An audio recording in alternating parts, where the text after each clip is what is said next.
Hi, I'm Prasad. I design games that can help people understand their climate actions. When I was in school, if someone had told me that you're going to grow up to become a game designer, I would have said, that's interesting.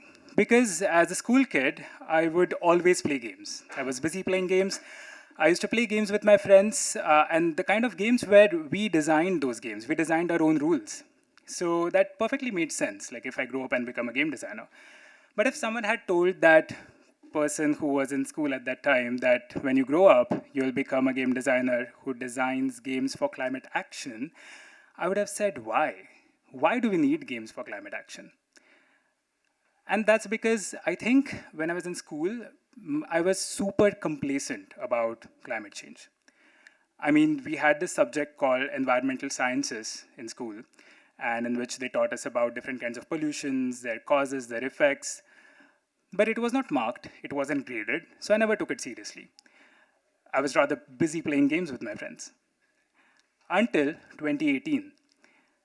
In that year, this person named Greta Thunberg was all over the news. Apparently, she was angry at everybody for not doing anything about climate change. And that surprised me. It also confused me. That I was thinking that at some point of time, I also was of her age. I also knew about climate change, but I never felt any anger towards anyone about not doing anything about climate change. I also wasn't doing anything about climate change. So once, while chatting about this with my friends, I happened to say that I just don't get this Greta person. What's wrong with her? And my friends, instead of answering my question, they questioned me, what's wrong with you?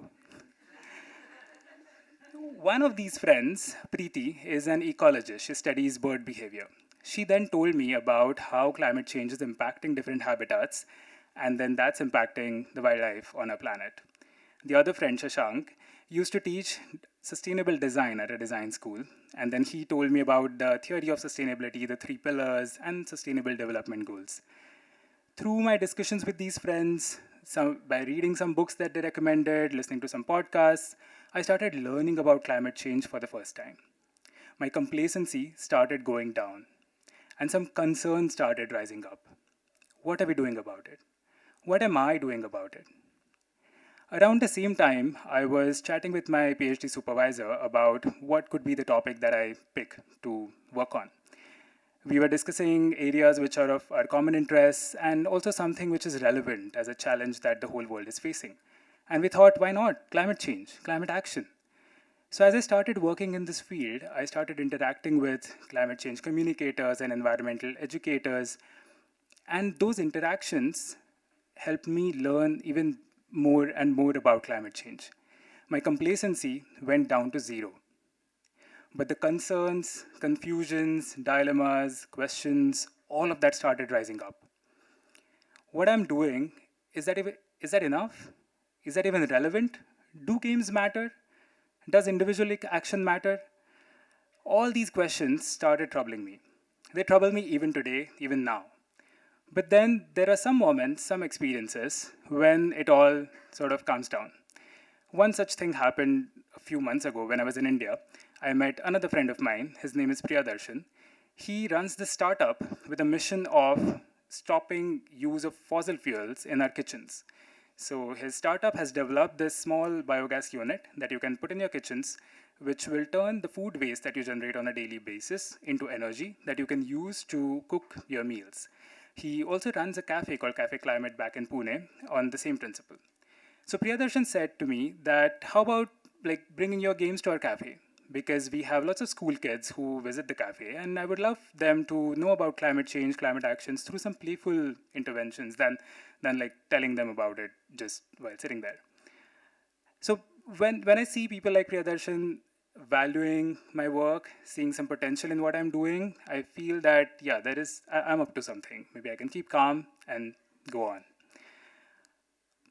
I have also come to realize with time that this big challenge of climate change cannot be resolved with one big solution or one big answer.